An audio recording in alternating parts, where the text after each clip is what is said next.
नमस्कार। आज जो हम आईपीओ का डिस्कशन लेके आए हैं वो है MTAR टेक्नोलॉजीज प्राइवेट लिमिटेड।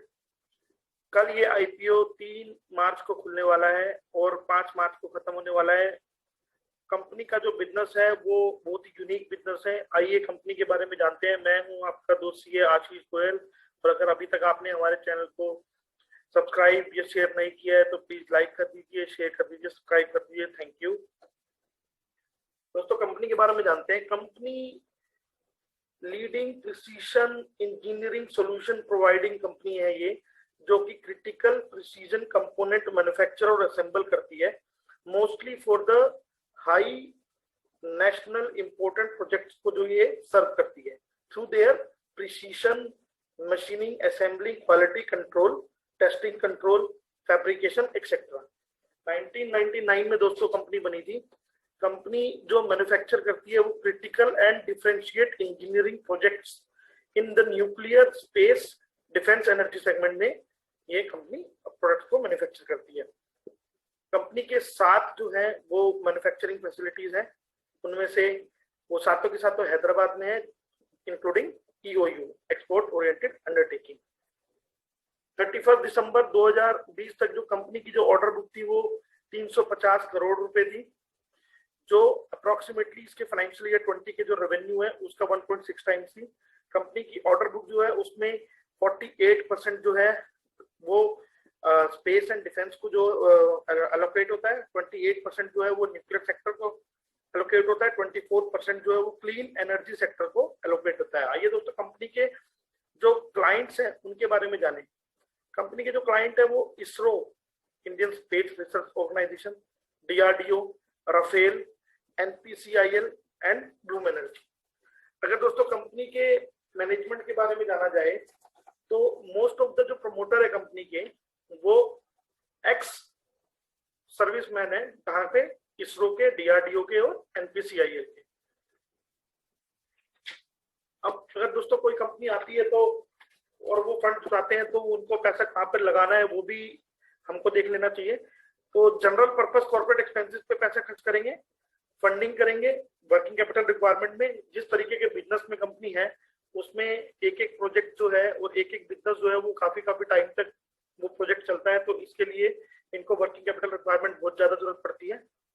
और कुछ इनके लोन्स हैं जो हम अभी आगे डिस्कस भी करेंगे डेट इक्विटी रेशियो में, उनकी पार्ट पेमेंट और रीपेमेंट के लिए फंड को यूज करेंगे। कंपनी के फाइनेंशियल एस्पेक्ट के बारे में जान लेते हैं दोस्तों। 2018 में कंपनी की जो एसेट्स है वो 281 करोड़ थे, 2019 में 305 करोड़, 2020 में 346 करोड़, लाइबिलिटीज जो है वो 76 करोड़, 2019 में 70 करोड़, 2020 में 121 crore, earning before interest and taxes 328, 559, 623। Revenue भी इंक्रीजिंग मोड में है तीनों सालों में पिछले, 160, 185, 215। प्रॉफिट आफ्टर टैक्स भी एकदम रैपिडली इंक्रीज हुआ है, उसके बाद ये इसको मेंटेन कर रहे हैं। कंपनी की इन सबके हिसाब से जो पीई रेशियो निकल के आई है वो आई है 55 टाइम्स, जो कि इनके जो बुक वैल्यू है उससे बहुत हाई है। रिटर्न ऑन नेटवर्क की बात करें 2018 में 2.64, 2019 में 16.68, 2020 में 13.91 approximately average. Return on capital employed 9.59, 2019 में 16.96, 2020 में 19.78। थोड़ी छोटी कंपनी है इस वजह से इतना चेंज आ जाता है। डेट इक्विटी रेशियो देखें तो बहुत ही सिग्निफिकेंट है, 1.10 2018 में, 2012 में, 2019 में 1.12 और 2020 में 1.13। अर्निंग पर शेयर की अगर बात करें तो 1.92, उसके बाद इंक्रीज 13.89, फिर 11.11। कैश फ्लो फ्रॉम ऑपरेशन की अगर बात करें तो 17.15 इन 2018, 41.55 2019 और 2020 में 45.53। अगर ओवरऑल कंपनी के फाइनेंशियल एक्सपेक्ट की बात करें तो ओवरऑल अच्छा ही है। दोस्तों कुछ चीजें हैं जो कंपनी है, जिस तरीके के बिजनेस में कंपनी है तो उसमें कुछ नेगेटिव पॉइंट्स भी हैं और कुछ पॉजिटिव पॉइंट भी हैं। पहले नेगेटिव पॉइंट डिस्कस कर लेते हैं। पहला, जो कंपनी के नंबर ऑफ क्लाइंट वो बहुत लिमिटेड है, और जितने भी क्लाइंट्स हैं वो उनमें से कुछ मेजर जो एक क्लाइंट है वो है ब्लूम एनर्जी।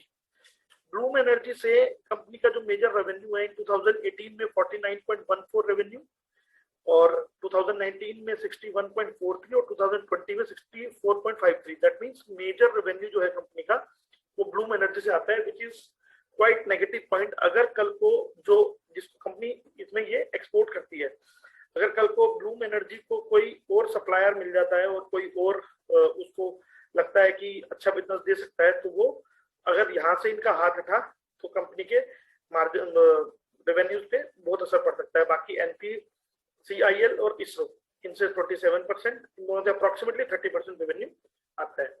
अब कंपनी जो IPO लेके आ रही है तो उसमें रिस्क देखिए दोस्तों, इन्वेंट्री जो है कंपनी को 2020 में 245 दिन की इन्वेंट्री को मेंटेन करना पड़ता है। दैट मींस इनको वर्किंग कैपिटल की रिक्वायरमेंट बहुत है, क्योंकि इनके जो जितने भी ये प्रोजेक्ट बनाते हैं वो बहुत लंबे समय के लिए चलते हैं। 1-2-3 साल में एक मिसाइल जो है वो बनता है जिसके लिए ये प्रोडक्ट बनाते हैं, और उसमें बहुत ज्यादा टाइम और लगता है। तो इस वजह से इनको इन्वेंट्री रखनी पड़ती है बहुत ज्यादा। रिसीवेबल डेज 105 के हैं और पेबल डेज 128। इन तीनों में बहुत ज्यादा डिफरेंस है, which is not quite significant. और इनके मोस्ट ऑफ द प्रोडक्ट जो है वो गवर्नमेंट से ही आते हैं, और इसी वजह से इनके जो पेबल डेज है वो रिपीटेडली जो है वो देखो चेंज होते रहते हैं, लेकिन रिसीवेबल डेज जो है वो अप्रोक्सीमेटली सेम है, और इन्वेंट्री डेज जो है वो इनको मेंटेन करना पड़ता ही है। अब कंपनी की कुछ स्ट्रेंथ्स भी हैं। ये काफी सालों से एक ही 2 या 3 ही इनके जो मेजर क्लाइंट हैं जिनके साथ इनके बहुत अच्छे रिलेशन बन गए हैं, domestic as well as foreign customers के साथ। और जिस तरीके के ये बिजनेस में है उसमें इनका कोई भी लिस्टेड पीयर नहीं है मार्केट में जो सेम बिजनेस में आता हो, और जिस तरीके के बिजनेस में है उसमें एंट्री रिस्ट्रिक्टेड है, और इस काइंड ऑफ बिजनेस को करना आसान नहीं है। इसके लिए बहुत ज्यादा नॉलेज और बहुत ज्यादा इंफॉर्मेशन की जरूरत होती है। इसी वजह से इनकी जो बोर्ड है उसमें जो बोर्ड मेंबर्स हैं उसमें मिस्टर स्वामी है जो DRDO से रिटायर्ड है, और मिस्टर नागार्जुन है जो इसरो से रिटायर्ड है, और मिस्टर मुक्ति है जो NPCIL से हैं। तो मोस्ट ऑफ द मैनेजमेंट जो है वो इनके पुराने जो एक्स एम्प्लॉइज जो हैं DRDO, इसरो और NPCIL के, जो इनको फ्यूचर गाइडेंस करने में हेल्प करती है। और इन कंपनी की मोस्टली 100% जो रेवेन्यू है वो मैन्युफैक्चरिंग से है। कंपनी में कोई ट्रेडिंग नहीं है और कोई कंसल्टेंसी नहीं है। क्योंकि इन्फॉर्मेशन के बारे में जान लेते हैं। कल 3 मार्च को खुल रहा है, 5 मार्च को बंद हो रहा है। प्राइस बैंड 574-575 रुपए। एक इन्वेस्टमेंट, एक एप्लीकेशन आपको मिनिमम लगानी है 14,950 रुपए की है। मिनिमम जो नंबर ऑफ शेयर्स की बिड है वो 26 शेयर्स की है। इशू प्राइस 596 करोड़ का है, जिसके अंदर 123 करोड़ रुपए का फ्रेश इशू है और 474 करोड़ रुपए का ऑफर फॉर सेल है। एक्सपेक्टेड लिस्टिंग जो है वो 16 मार्च को हो जाएगी।